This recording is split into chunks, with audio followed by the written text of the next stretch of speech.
नमस्ते दोस्तों, आज हम बात करेंगे एक ऐसी रहस्यमयी और डरावनी घटना की जिसने पूरी दुनिया का ध्यान खींचा, यानी एनफील्ड पोल्टरगाइस्ट। पोल्टरगाइस्ट क्या होता है? ये एक ऐसी अलौकिक शक्ति है जो अचानक घर में अजीब हरकतें शुरू कर देती है, जैसे चीजों का अपने आप हिलना, तेज आवाजें या फिर वस्तुओं का इधर उधर उड़ना। ये शब्द जर्मन भाषा से आया है, जहां पोल्टर का मतलब है शोर और गाइस्ट का मतलब है आत्मा, यानी शोर मचाने वाली आत्मा। ऐसा माना जाता है कि पोल्टरगाइस्ट की घटनाएं अक्सर किसी खास व्यक्ति के इर्द गिर्द होती हैं, खासकर किशोरों या तनावग्रस्त लोगों के आसपास। अब चलिए हम आपको ले चलते हैं एनफील्ड की उस मशहूर घटना की ओर, जो साल 1977 में लंदन के एक छोटे से घर में शुरू हुई।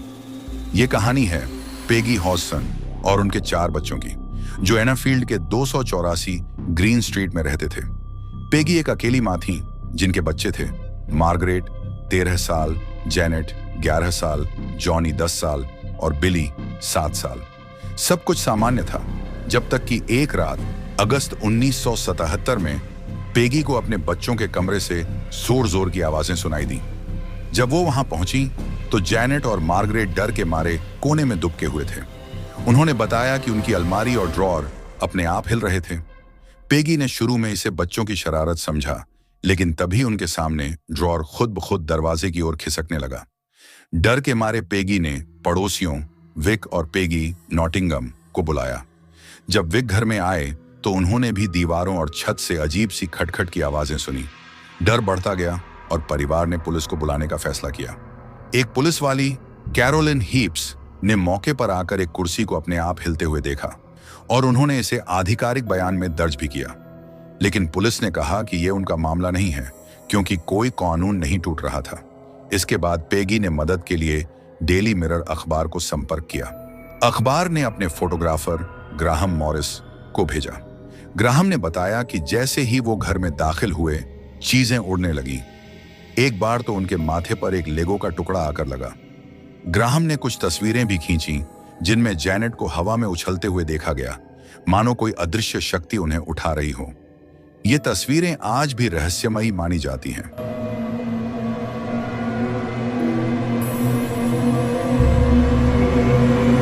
इसके बाद सोसाइटी फॉर साइकिकल रिसर्च से मॉरिस ग्रॉस और गाय लियोन प्लेफेयर इस मामले की जांच के लिए आए।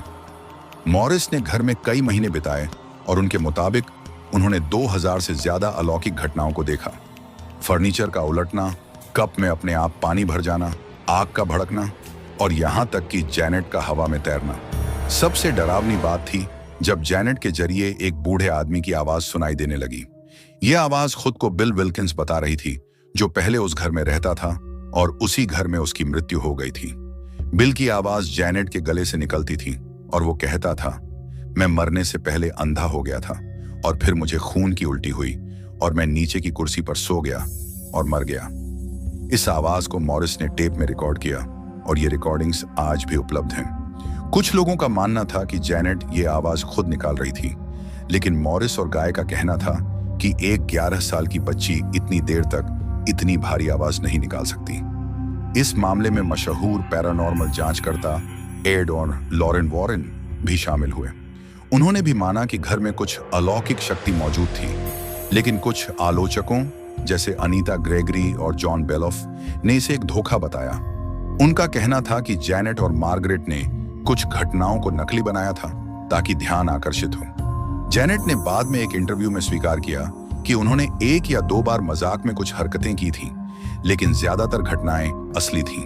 1978 में एक पादरी के दौरे के बाद ये घटनाएं धीरे धीरे कम होने लगी, हालांकि पूरी तरह बंद नहीं हुई। जेनेट और मार्गरेट ने बाद में बताया कि उस घर में रहना उनके लिए कितना मुश्किल था। स्कूल में बच्चे उन्हें तंग करते थे और घर में हमेशा एक अजीब सा डर बना रहता था। आज भी जेनेट का कहना है कि वो पोल्टरगाइस्ट उनके साथ था और शायद हमेशा रहेगा। एनफील्ड पोल्टरगाइस्ट की कहानी आज भी लोगों को हैरान करती है। कुछ इसे सबसे मजबूत अलौकिक सबूत मानते हैं तो कुछ इसे बच्चों की शरारत। बीबीसी के एक क्रू ने भी इस घर का दौरा किया था, लेकिन उनके टेप के धातु के हिस्से मुड़ गए और रिकॉर्डिंग्स खराब हो गईं। इस मामले ने कॉन्जूरिंग 2 जैसी फिल्मों को प्रेरित किया और इसे दुनिया का सबसे अच्छा दस्तावेजीकृत पोल्टरगाइस्ट मामला माना जाता है।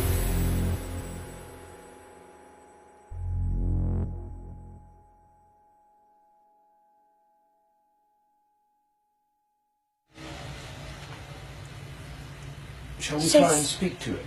No. We'll see if he'll speak to us. Yeah.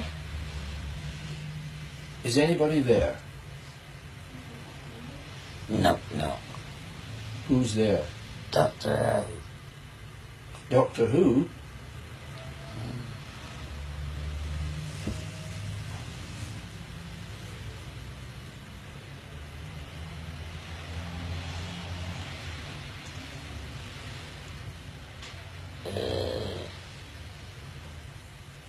Goose chases here. तो दोस्तों, आप क्या सोचते हैं? क्या यह सचमुच एक पोल्टरगाइस्ट था या फिर एक बड़े पैमाने का मजाक? हमें कमेंट में जरूर बताइए। अगर आपको यह कहानी पसंद आई तो इस वीडियो को लाइक करें और अपने दोस्तों के साथ शेयर करें। अगली बार फिर मिलेंगे एक और रहस्यमयी कहानी के साथ। तब तक के लिए अलविदा।